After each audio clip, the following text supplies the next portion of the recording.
Hello, friends. I'm Jem Fadling, and you're listening to the Unhurried Living podcast, where we inspire you to rest deeper, live fuller, and lead better. Most of us would say we desire a deeper connection with God, and yet I bet you, like me, don't always like the pathway to that kind of closeness. Sometimes the light goes out in order to refocus and redirect our hearts, and yet God is always with us, even in apparent darkness.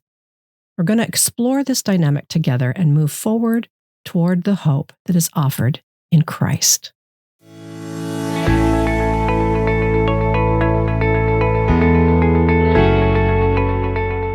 If you're new to the podcast, welcome. I'm glad you found us. If you haven't already, please subscribe, and I'd love it if you'd share this podcast with your friends and colleagues.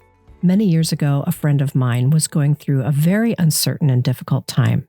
Life was pressing in, and she was losing hope. As she shared her story with me, an image of a long, dark train tunnel emerged in my mind. In the distance was a pinhole of light. I shared this image with her, and in that moment, it gave her hope in God. Even though the tunnel was long and dark, the light was a small ray of hope in an otherwise heavy time. The truth of Psalm 27:1 came bursting forth from that tiny light. The Lord is my light and my salvation. Whom shall I fear? That's the power of the reality of God's love and care. Many years later, I reconnected briefly with my friend. I had long forgotten this conversation, but she reminded me and mentioned how much it meant to her. She still carried the memory of God meeting her in that tunnel and journeying with her along the way. This is our God, and this is how you know a connection with the Holy Spirit was made. The sacred imprint lasted. We may not know the whole path ahead, but God's presence illuminates enough for us to take the next step in faith. It's a comforting reminder that while we may not have all the answers, God walks with us in the dark. One of my favorite verses is Psalm 27:4. One thing I ask from the Lord, this only do I seek, that I may dwell in the house of the Lord all the days of my life, to gaze on the beauty of the Lord and to seek him in his temple. In a way, the pinhole of light in the tunnel might also point to verse 4, the one thing. The darkness blacks out all other situations and distractions and guides our view in one important direction. I still remember the first time I read Psalm 27:4. I was struck by the singular focus of God only. This is such a welcome example and invitation when I am so often distracted. I also think it's a bit funny when it says one thing, and then David actually lists three things. I suppose they do combine into one thought, as tucked inside one thing are some really important verbs: dwell, gaze, and seek. So let's spend some time with each of these invitations. Let's begin with dwell. Psalm 139, 7-10 says, "Where can I go from your spirit? Where can I flee from your presence? If I go up to the heavens, you are there. If I make my bed in the depths, you are there.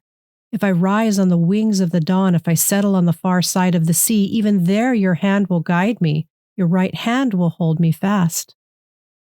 Dwelling isn't so much a choice as it is a realizing and remembering my location. Like a fish in water, we dwell in God. There is no place we can go that is separate from God, as God is not elsewhere. The dictionary tells us that to dwell is to live as a resident. So dwelling in God means we are making our home in Him. Even just a few moments of remembering this reality can bring a bit of peace to an otherwise stressful day. Acts 17:28 says, "In him we live and move and have our being." You live in God. And even more amazingly, God lives in you.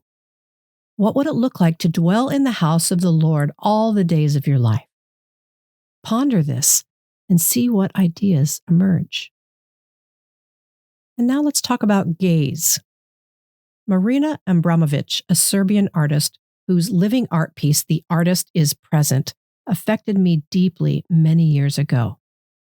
Here's a quote from the Museum of Modern Art website.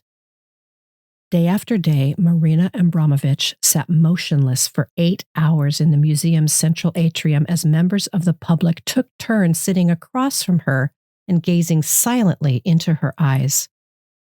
Could a simpler performance be imagined? It entailed nothing other than the artist's presence without actions or words, and yet it was nothing short of a spectacle. Visitors laughed, cried, and attested to spiritual experiences. Thousands waited in line for their moment with Abramovich, and thousands more watched the live stream online. The most mundane act of human contact had been turned, as if by magic, into an irresistible catalyst for emotion. You can search The Artist is Present on YouTube, and you can see Marina in action. Now, I think gazing is a lost art because it relies on a quietness of spirit and a determination to sink into an unhurried moment. Gazing, like a sharp knife, penetrates into the heart of a person. No words are needed. The loving, present gaze is enough. What would it look like to pause for a moment and gaze upon the beauty of the Lord? What might emerge from such an encounter? Why don't you try it sometime and see? Well, let's turn now to seek.